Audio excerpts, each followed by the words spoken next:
Hello and good evening. Welcome to the Castro Files. Dun, dun, dun. We're back. Baby's back. Back again. Oh, yeah? Yeah. Is that how we do this? Mm-hmm. That's how we do this Castro's File thing? Yeah. Castro Files thing. Thank you guys so much for joining tonight. Or this afternoon, this evening, whenever you guys watch the show. Morning. Could be whatever. We were on a little vacation. We still had stuff come out, though. Yeah, absolutely. We had the Farm from Hell. Yes. Come out. Yes. That was a good one. That was a really good one. So we're back with a couple news stories tonight. Or a few news stories even. Yeah. We've got some creepy ones to share with you guys. But thank you so much for tuning in. We've got some, like I said, some cool stuff to go over. And first and foremost, we're back. We've got first go out, subscribe to the YouTube channel if you don't mind. If you're already out there and you're watching this on that, go ahead and hit the like and subscribe button. Hit the little notification bell for us if you don't mind. We'd appreciate it. It always helps. We share this on the Bar is Open with Beth and Greg podcast website and on the Castro Files YouTube channel as well. So it's always good to try and build a little bit on that one. Taking a little bit of time, that's okay. It's good. That's how YouTube goes, right? We also post all of the photos out onto the Castro Files Instagram channel. Right. So if you're listening, you're on one of the multiple audio channels that we share this with, like, iTunes, Spotify, iHeartRadio, all of those. You can, and you're listening along versus anything else, you can go out to the Castro Files Instagram and you can find all the images out there. So with that said, let's get on to the stories. What do you say? Mm-hmm. Sound good? Right into it. Let's do it. So do you want me to start or do you want to start? You go ahead. All right. So we were in New Hampshire this past, or a little over a week ago. We were in New Hampshire. A week ago. We got home a week ago. I guess, we did. But we started touring around and doing a little bit of sightseeing. Right. Because I grew up in Hampton, New Hampshire. I think I've mentioned that probably a couple times, right? But the cool thing about it is it's very, very old, number one. Right. We did a little sightseeing around Portsmouth, kind of checking out some cool stuff up. That's a little north of where I grew up, though. Yes. I grew up in, like I said, Hampton. And Hampton is known for a particular witch. Okay. From the mid 1600s. So our town was incorporated in I think it was 1637, right? Yeah. Again, it's a seacoast town. In New Hampshire, you only have 12 miles of seacoast, which is very interesting. And then it jumps up into Maine. Okay. Right? So it's Massachusetts, a little bit of seacoast, and then you're in Maine, right? Right. But just inland, about a mile and a half, is the town of Hampton. You have Hampton Beach, and then you have Hampton. And that's where this first little story is going to kick off. So I'm going to be talking about witches tonight. What are you going to be covering? Possessed demons. Demons. In a house. Yeah. So kind of a possessed house. It's going to be creepy. It's good. It's a good story. Okay, good. Yeah. So kind of a little highlight there for you. It's not quite as old as your stories. Yeah. Everything that happens in New England is old. Yeah. So this is around the same time of like the Salem witch trials and like this poor woman was tormented for years by the community, right? They thought she was a witch from like the get-go. The bowels of hell. For some reason, right? And we'll get to some of how she was like her identified as a witch. Yeah, we'll get into a little bit of that, and then I've got another interesting story about the Bells Witch. It's like a ghostly Bells Witch. So let's jump into Eunice Cole, or otherwise known as Goody Cole. So this is Eunice Cole. This is from the New England Historical Society. Eunice Cole, the witch of Hampton, who could not be stopped. Virtually the entire town of Hampton, New Hampshire believed Eunice Cole was a witch. Town officials hauled her into court to face charges 3 times in 24 years from 1656 to 1680. The court convicted her once, yet the greatest magic feat she accomplished was dying peacefully in her own bed. Eunice Cole and her husband, William, were servants indentured to Matthew Craddock, a Puritan, and the first governor of the Massachusetts Bay Company. Though Craddock never left England, he actively recruited English settlers to move to America and take part in his new venture. In 1637, when Eunice would have been about 47 years old, she and her husband came to Massachusetts. They promised to pay Craddock £10 for releasing them from his service.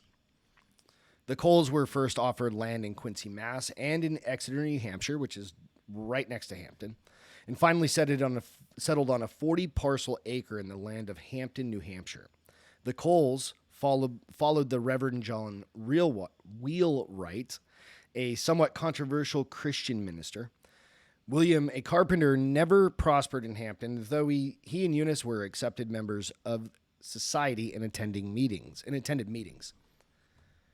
Eunice, by all accounts, was a difficult and unlikable person. That probably contributed to her legal problems. She was just, if you're just grumpy, I guess. Yes, grumpy. Excuse me, right? So, Eunice Cole, witch. In 1656, Eunice Cole was taken to Boston to stand trial for witchcraft. She faced charges that included bringing sickness on people she feuded with, killing their animals through mysterious ways, and even knowing secrets about people she could only know through aid of the devil. The court definitively declared Eunice guilty of familiarity with the devil. Think about that. Interesting. Right? That's just an interesting way to put it. But there is some debate about whether Eunice was actually convicted of witchcraft. Some say she was, but others believe the court convicted her of a lesser crime because it didn't order her execution. Remember, again, it was the witch trials. Public, executions. That stuff was common back then. Rather, she was ordered to be whipped and imprisoned for as long as the court thought appropriate. William Cole apparently did not miss his wife much, though he did miss her labor on their farm. With Eunice languishing in prison, William turned to the townspeople for help with his daily needs. The townspeople provided it, but it could not use his property as a means of payment because he had deeded it to Eunice. She had apparently threatened to leave him if he did not. Interesting. So she was going to bail out. Give me something or like, I'm give gone. me something or, yeah. William Cole petitioned the courts to return his land to him, though he apparently did not ask for the return of Eunice. Recidivist. Eunice did get herself freed from jail, however, by arguing that her aging husband needed her help by doing that. Yeah. But before she could get herself free, William had managed to get the deed to the couple's property returned to him, and he promptly died. His death set upon a dispute over the land. In invalidating Eunice's deed, the court had ordered the town to take the property and use it to pay for Eunice and William's care. William, meanwhile, had written a will that left the property to a neighbor. That's always nice. The court stepped in and settled the matter, giving half the estate to the neighbor and half of it to the town, of course, for support of Eunice. Eunice did not stay free for long. The terms of her release from jail required that she leave the colony within 1 month rather than depart. Eunice went back to her old ways. Soon she was back in prison. She faced charges of slanderous speech in and out of prison over the next 10 years. In 1673, she was again formally charged with witchcraft. This time, she was accused of attempting to lure a young girl into living with her, taking various animal shapes and causing a neighbor's oven to produce foul-tasting bread. Interesting. That's a big deal back then. Yeah. There's only so much yeast in 1673, Seriously. right? Unconvinced of Eunice's crimes met the legal requirements for a finding that she was a witch, the court did conclude that there was reasonable suspicion that she had familiarity with the devil again. Okay. Charity case. Eunice's care was now up to the town of Hampton, which provided her with a small dwelling. Each family in the town had to take turns providing her with food and fuel. In 1680, the townspeople made one final attempt to have Eunice convicted. They gathered up all the previous charges and added a few more. Once again, she went to court. The court, however, was unpersuaded. Eunice was allowed to return home.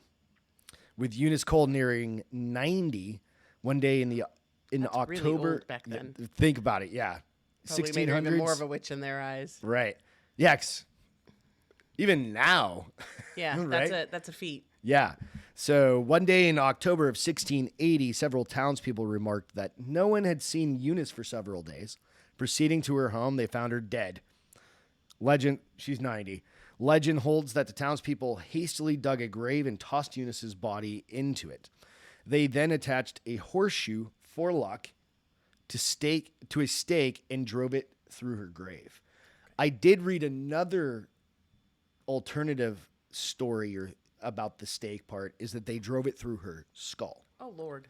Like they wanted her gone. God. Yeah. She's not getting out of that one. Okay. Right. Interesting. Eunice Cole's story was immortalized in poems by John Greenleaf Whittier. In 1938, the town of Hampton finally corrected the error of its ways when it adopted a formal resolution acknowledging that Eunice Cole was not a witch. The Hampton Public Library maintains a thorough collection of materials related to Eunice Cole at its website as well. So, interesting, though. It really is. And it's funny because the town did not like her, and yet they were the ones responsible for taking care of her. So I wonder if that's why they kept trying to get her back in jail. Exactly. Because she probably wasn't grateful for it because she's all angry with them. If she was just a grump, you saw how small that town is. Yes. Like, and just imagine the center of town, and there's a church over here. And it's probably much smaller than it is now, and it's yeah, small. absolutely. Yeah. It's small now. Like we have, I think, the Burger King went out of business there. So, right? Yes. And there's a McDonald's in our town. Yes. But there's no other like fast food. There's a Wing It where the Burger King used to be. But that's a local chain kind of thing, good. right? Yeah.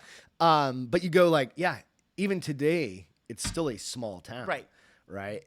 By city sizes, it's tiny. My dad was the barber in this town. He worked for the barber when he was a young teenager. Okay. Right. And then he bought the barber shop later on. And then, you know what I mean? It's like that type of a town. It's really, it's just interesting. But now go back 300 years. Yeah. Or it's kind of amazing. More. Like, I wonder, like, when you said she was 90, I forgot that. I knew she lived to higher years. I didn't realize it was 90. That right there probably had people saying there's something, because most people, when the average age maybe was 65. No, I don't even think it was 65 back then. Yeah, I think, maybe. It was probably like 50. So now she's almost doubled that, and she's crotchety. She's seen it all, is what happened. People were like, that's the devil work right there with that woman. Yeah, absolutely. So it was an interesting story. So what you see on the screen there is the little memorial monument that they made to her when, like I said, in the 30s or whatnot, they said, hey, we were wrong. Right. But it took until the 60s for this to get put in there. Right. So another 30, 40 years. That area where it's at, is that where she lived, or is that just where they That's put just it? Tuck Park. So nobody knows where she lives. Okay. Right. So that's one of the things. Because it'd be kind of cool if that's where she lived, to go back there at nighttime and see if she's around. Yeah. But if we don't know where she lives, it's kind of impossible. Yep. It's pretty cool. Yeah. So you'll see just another story for another time. There's a little kind of to the right, looks like what would look corner. like a well next to it. That's Thorville. Hang on 1 second. I forgot his name. It's Leif Erikson's brother's stone. Remember we were talking about that, and I was like, I think this is Leif Erikson's brother or something like that. There's evidently some runes in that little stone. Yeah. That's an old-timey kind of story that I can go into another time, but it's cool. interesting. So, yeah. So that's the story. It's Eunice Goody Cole. It's very famous. And by the way, that park. It's Tuck Park in Hampton, New Hampshire. It's directly across from where my mom lived. Right. And then it's Catty right corner to your behind school. that is where my high school was. Yeah. We drove by that. I drove by that every day, and I don't think anybody really paid attention to the history of it. Yeah, which is kinda cool. you were kids. So. Yeah, exactly. Yeah. But it's kind of neat. Yeah. So the other story I have, while we're on the story of witches, this one's a little bit different. Okay. So this is a tale, Okay. right? Got to get to the More top like of it. Ghost story kind of thing. So it's a ghost story version of the Bell Witch tale. Okay. While we're on the witch thing, it the witch is front. Halloween, It right? is. So It is. why not? So this is from the Tennessean, and it is just a quick editor's note. It says this ghost story version of the Bell Witch tale, written by Nicole Garton, was originally published in Tennessean in 2001. Okay. So something was trying to get in. Asleep beneath her quilt in 1817, Betsy Bell awoke in the dark to a sound a knock at her door. But no one was there. Night after night, doors were pounded, windows banged on, and the flapping of wings sounded against the roof. Betsy's father and brothers, who would examine the house, but in the moonlight that shone on their cabin, they found nothing. As the days went by, the sounds grew louder and more frequent until they shook the cabin with their force. Maybe they were caused by earthquakes, Betsy's father thought, but no one else in the neighborhood was affected. Maybe they were the work of scoundrels up to mischief, he guessed, but the culprit could never be caught. Then one night, there was a scratching sound inside the Betsy's room, like a claw scraping on the floor. Yikes. It had gotten inside. Every night after that, the noise kept the 12-year-old Betsy and the rest of her family awake and scared. It moved throughout the house, getting worse and worse. Finally, when we would search for a rat in our room, the same noise would appear in Sister Elizabeth's chamber, disturbing her and arousing all the family, wrote Betsy's little brother, Richard Williams Bell, years later. Then one night, while Betsy huddled under her quilt, the covers slid off as if someone was pulling them. She could hear the sounds of smacking lips and gulping and choking. Yikes. Soon, members of the family regularly were having their blankets torn off. When Betsy and her brothers tried to get them back, an unseen hand would slap them. It also began to pinch them, hit them, and pull their hair. The family finally had to admit the truth. They had a ghost. Wow. Then the ghost began to talk. The voice would laugh, sing, curse, and sometimes recite prayers and sermons. The spirit seemed to like Betsy's mother, Lucy, but hated her father, John. The ghost also seemed to hate Betsy and was especially abusive to her. Not only was the girl slapped until welts appeared, but she started having fainting spells. Betsy would start panting or gasping for breath. Sometimes she closed her eyes and lay as though she were dead, losing her breath for as long as a minute. Then the spells would pass, and she would be fine. When Betsy felt like she couldn't take it anymore, her parents sent her to her friend's house to spend the night. On her first night away from home, Betsy ate supper with her best friend. They talked for a while, and then they headed to bed.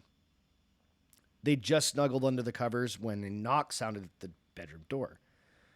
Then the door flew open, and a blast of wind blew out the candles. The covers were jerked from the bed. The girls jumped up to close the door and found it had never been opened. Wow. People accused Betsy of making up the ghosts and creating the noises herself using ventriloquism, or making her voice sound like it was coming from someplace else. But soon the hauntings grew beyond anything a 12-year-old girl could produce. When a strange nervous condition made it difficult for John Bell to chew or swallow, he blamed it on the ghost. He knew he couldn't keep the family secret any longer. Once word got out, concerned friends and curious strangers visited the Bells to hear the rantings and ravings of the ghost, which had become known as the Bell Witch. The witch was a torment, not only to Betsy, but to John Bell. The spirit haunted and threatened him. More and more, he would suffer spells and facial contortions, which forced him to take to his bed. In 1820, 3 years after the haunting began, John's son found him unconscious. In the cupboard there where John's medicines were kept, his sons found a strange bottle. The witch laughed and said she gave it to him. She said he would never wake up, and he never did. And that's the end of the story. He was like the Bell Witch. He was poisoned supposedly in real life. Yep. So they don't know if a family member did it or if it was Those really ones the give witch. you kind of the creeps, But right? yeah, that's a just good because it's story. a simple, straightforward story, right? And you're like, okay. But back then, could it have been just a Well, I mean, doors don't just fly open. No, especially like Well- but the door didn't fly open. But it didn't. But do you have Mass dreams hysteria, I think, was kind of together? a big thing back then. Right. A lot of the witchcraft thoughts were that girls were mass hysteria, group thinking, and were saying that people did this, like specific And then they women, this buy to them, into kind of that. and they would get the town people to buy into it and make this person a witch. That's the witch. Yeah. That's the Salem witch trials, right? Yeah. And you go, but that, Yeah. like, okay, so did he have some other illness or Ailment? something. Yeah. So real quick here, there's another quick image. This was carved into a wood press, Oh, that's cool. right? And then they printed this. So I can't see it from here because I don't have my glasses. But this was printed in a paper a long time ago, and Oh, it's got that's really cool. it's got some notes on it. Yeah, let me see if I can find it real quick. Take 2 seconds. But yeah, it's pretty interesting. There we go. A woodcut illustration from the authenticated history of the Bell Witch, 1894, depicting the death of John Bell Sr. And this was in the Leaf Chronicle archives. Interesting. So a couple of interesting, cool Yeah, little stories there. Stories. Those were good. Yours, I have a feeling, is going to be a lot creepier than mine. And it's a little longer than yours, but it's a good story. Absolutely, I'm down. Let's Again, go. it's coming from Hannah J. Tidy's Horror Stories, Terrifying Real Stories of True Horror and Chilling Murders. Yes. This one is called Demons in the House. All right. All right. So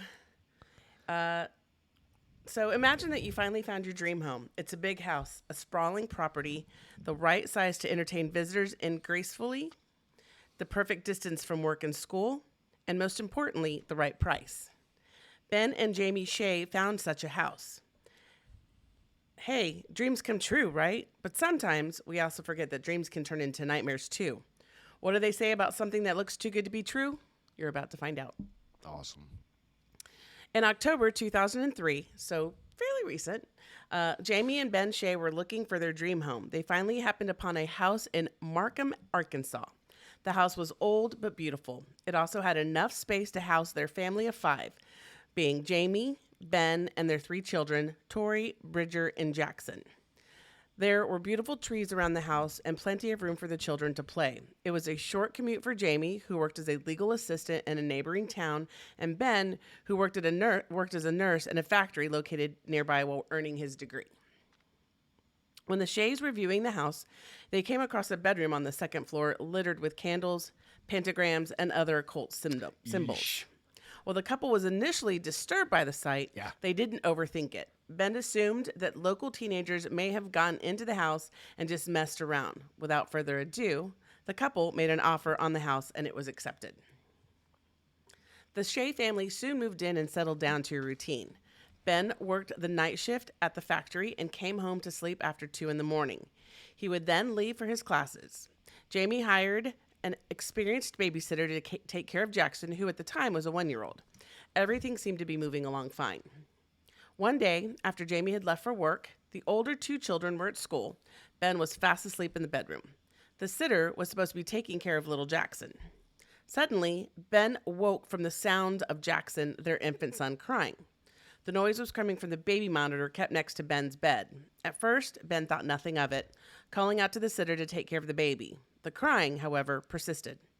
Ben got up and called out to the babysitter again, but got no answer. Groggily, he made his way up the stairs to the baby room, still calling the sitter.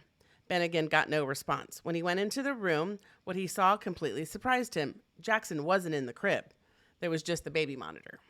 Still no more than puzzled, Ben went backstairs to the living room, where he found a note that the sitter had left saying that she had taken the baby and gone shopping and would be back soon. There was no one in the house apart from Ben. Baffled, he knew he hadn't imagined the cries, yet there was no signs of where the noise could have come from. Freaked out, he couldn't make heads or tails of what had just happened. Ben decided to say nothing to Jamie about it. Okay. Bridger, Ben and Jamie's 5-year-old son, had the bedroom where they found the candles and the symbols. Before he left for work, Ben made sure that he spent time tucking Bridger in. One night, after Ben had gone to work, Bridger was fast asleep when he awoke in the middle of the night. He was woken in the middle of the night by loud noises. It sounded as though there were a lot of people in the room. They were all talking at once. Bridger was terrified. He ran out of his room and went to his parents' bedroom downstairs where Jamie was sleeping. He told her that he had heard people talking in his bedroom. Jamie assumed that he was having a nightmare and just let him sleep with her that night. On the same night, 8-year-old Tori, whose bedroom was down the hall from Bridger's, was woken up around 3 a.m. by the sound of one of her brother's toys turning on. When she went to check out what was making the noise, she found out that the toys were laying all over the floor and Bridger wasn't in his bed. Tori assumed that he was hiding, told him to put his toys away and go back to sleep. But upon leaving the room, she heard the sound of many people talking at once. Frightened, she returned to her bedroom. Yeah, I would too. But don't you want to know where the kid is? Well, no, she's a little sister. I mean, she's a big sister, but she's not that old. Okay.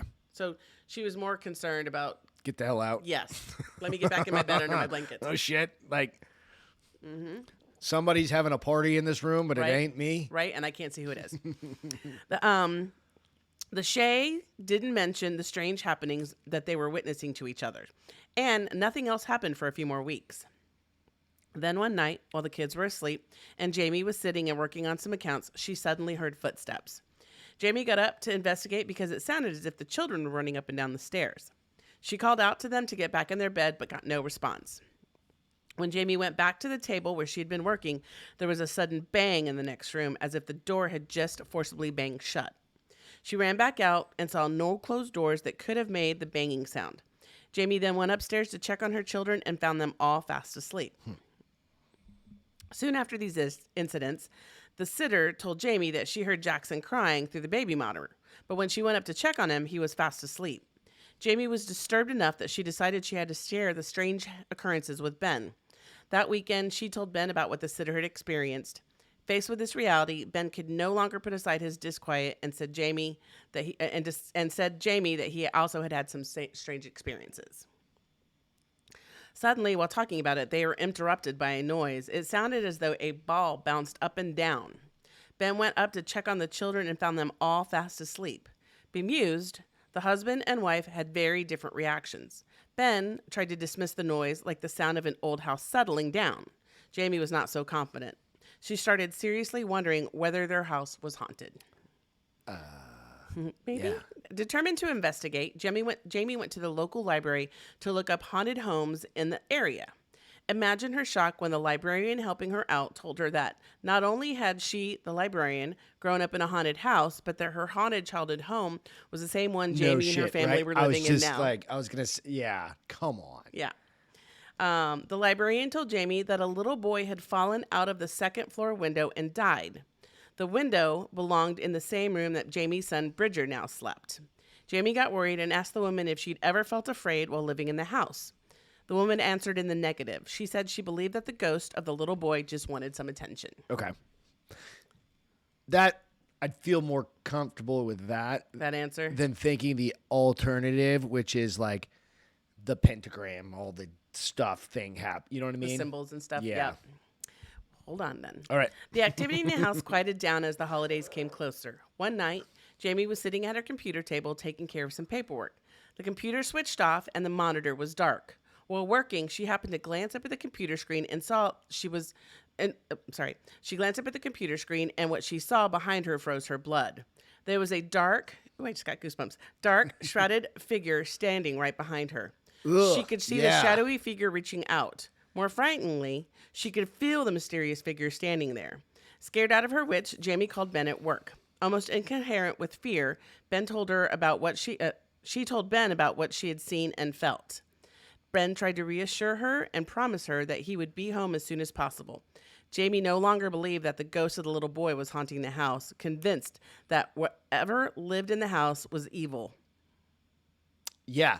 We did the episode on mirrors and stuff, man. Reflections, period. Yeah. Because Well, you just a think dark you monitor, shut off your dark monitor and you can, It's a perfect mirror. I mean, it's not as clear as a mirror, but you can definitely. which is even probably weirder. worse. Yeah. Because at least in a mirror, it's like a pure image. Right. I mean, it could be yeah. After this strange phenomenon stopped for some time, but Jamie's apprehensions didn't go away. She still felt the presence of evil in the house. Her suspicions were soon justified. Jamie had picked up Tori after school one afternoon. The two were driving home with Tori in the back seat and Jamie talking to her. Suddenly, out of nowhere, a barrel seemed to appear in the middle of the road. Jamie braked hard, but she'd been going too fast and her vehicle flipped. Oh no. Jamie managed to crawl out of the vehicle, but she was horrified to see that Tori was face down on the ground, pinned underneath the car. Her injuries were substantial, and she was rushed to the hospital immediately. When the couple arrived at the hospital, they received more bad news. The doctor thought that Tori's back was broke. She had compression fractures in quite a few of her vertebrae. The Shays were anguished and paralyzed with desperation, wondering if their daughter would ever walk again. Eventually, the hospital released Tori back to her parents. She was able to come home 2 weeks after the accident, just in time for Christmas. However, she was bedridden. It would take long months of recovery and physiotherapy, also known as physical therapy, before she could regain the use of her legs. For several weeks, She was able to. Good. right? For several weeks afterwards, Ben and Jamie were too focused on Tori's recovery to pay much attention to any unexplained activity. However, that all changed one night. Bridger came downstairs complaining that people were in his room again and weren't letting him sleep. Disturbed, Jamie left her son with his father, and went upstairs to check on the baby.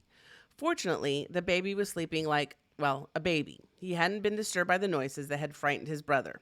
Unsettled, Jamie went back downstairs. She and Ben agreed that Bridger would sleep in their room that night. All went well until the couple and their son fell asleep.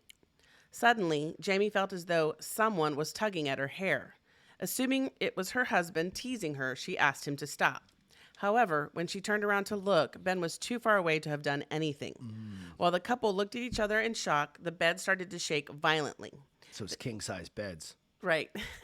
They jumped out of bed and Jamie grabbed Bridger while Ben went upstairs to get the baby. They spent the night in the living room with Tori, who had been sleeping there since her accident. Who hasn't? Why? Okay, it's why haven't they gotten the fuck out of this house? I'm sorry to swear, but like, right? I know. Come on. Let me finish. Let me finish. Burn it down. Right. Right.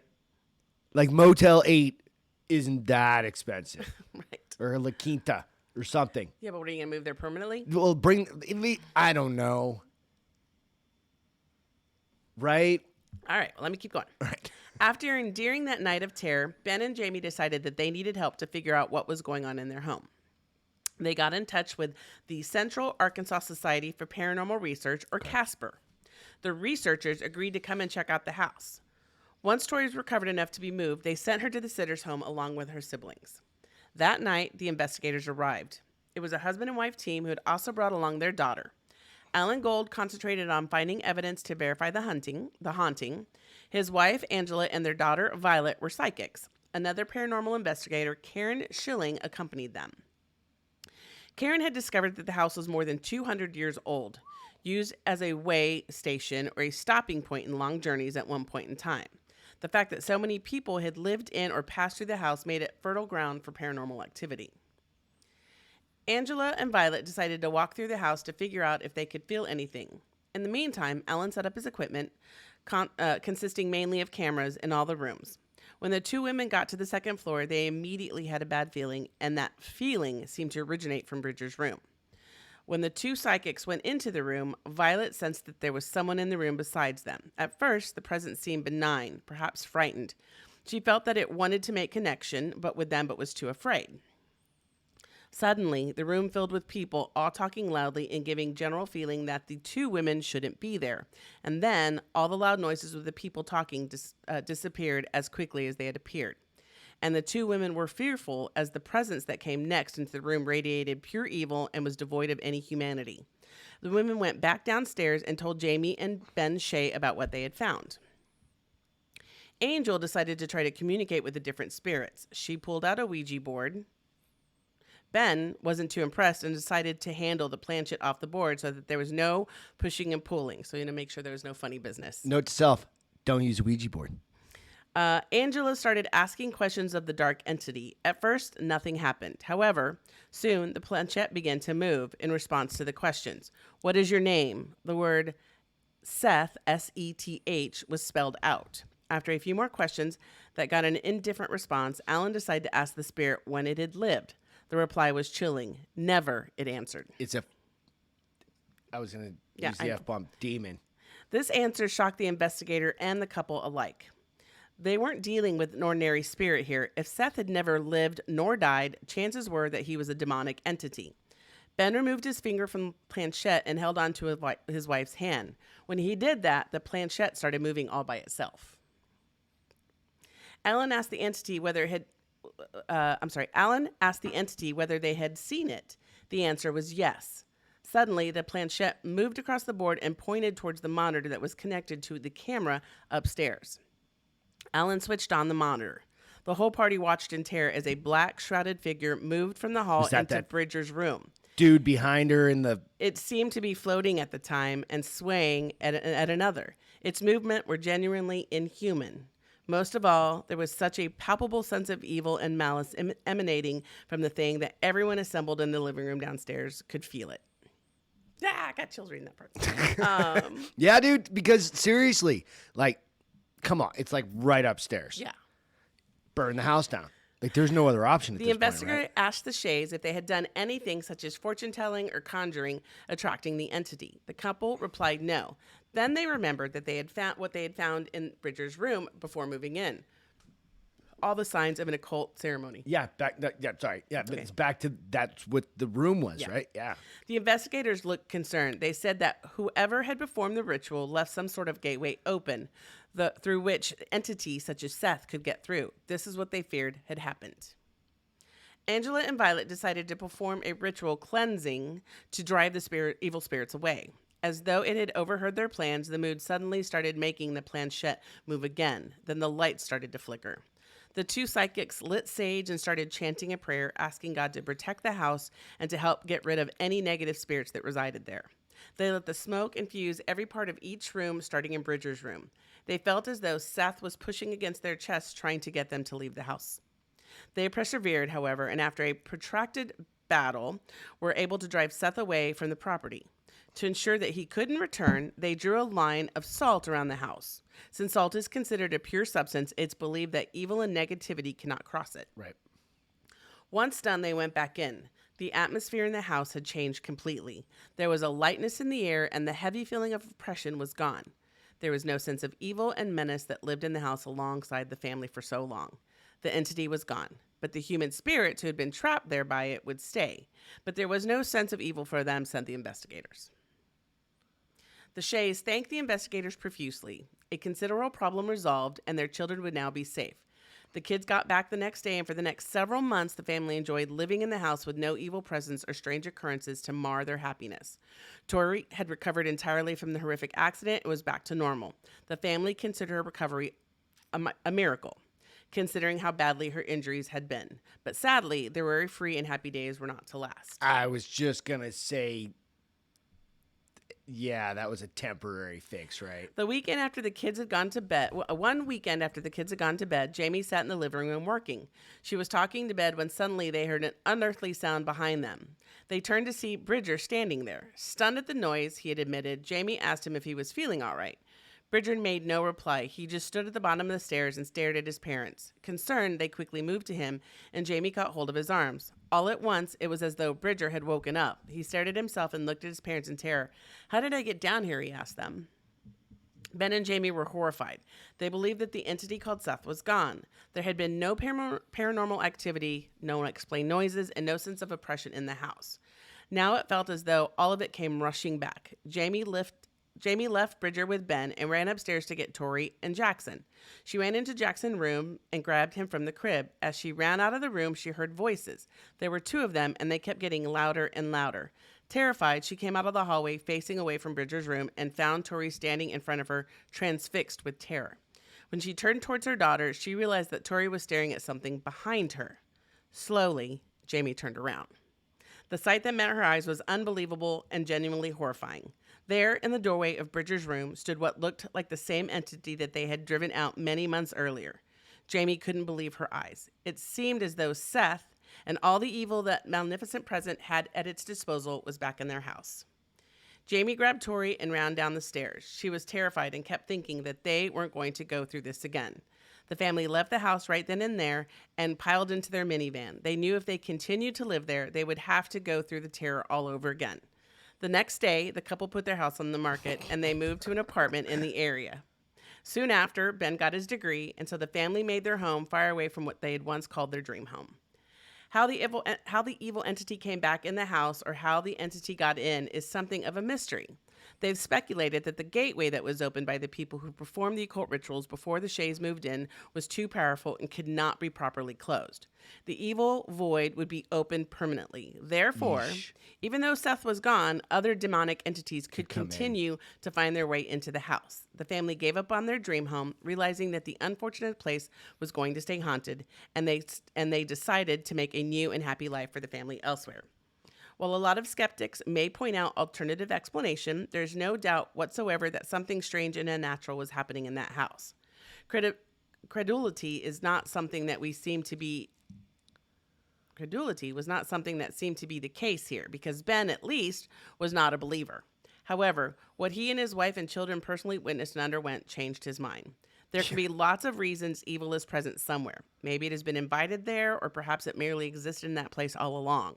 One cannot speculate. There are limitless explanations. However, faith and good intent go a long way in removing this evil from our presence.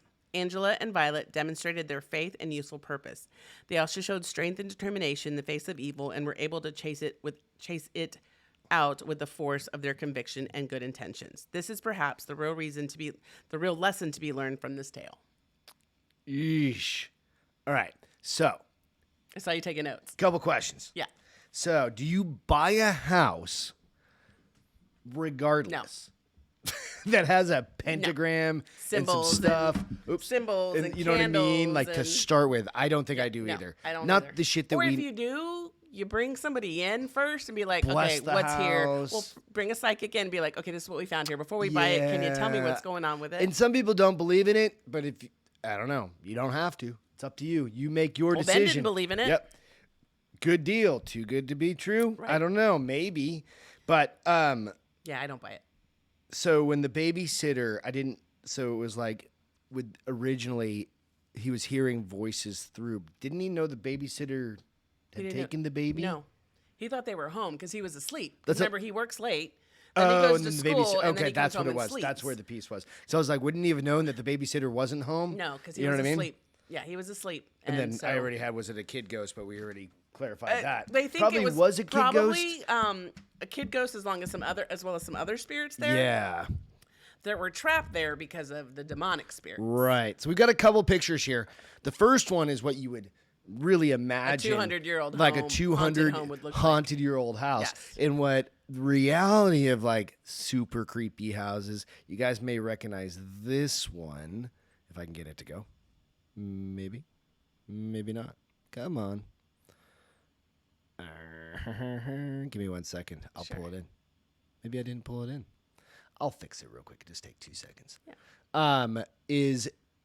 Oftentimes it's just a main street house, right? Right. Well, what it should look like isn't the reality of what it could look like. So Right. I think it just That's took a very famous right finger to house do it. as well. So that's a very famous house that Zach Baggins bought. Right. And there's a whole Called the backstory. Demon House. The Demon House, Yeah. right? But it's just a main street house Yeah, on it looked any just like block, every other house everywhere. on that street. It's 123 Yeah. Main Street. Yeah, as right? well as that older home probably looked exactly like the houses that were that there one is just still or at one time. little dilapidated. It's gigantic. That's Their what- house was, that's a movie what did we house. say, 200 years old. Yeah. So it definitely had a lot of history. the New through it. England stuff, Yeah. right? And So, you go except about this it was that in way. Arkansas. I know. Which is kind of funny.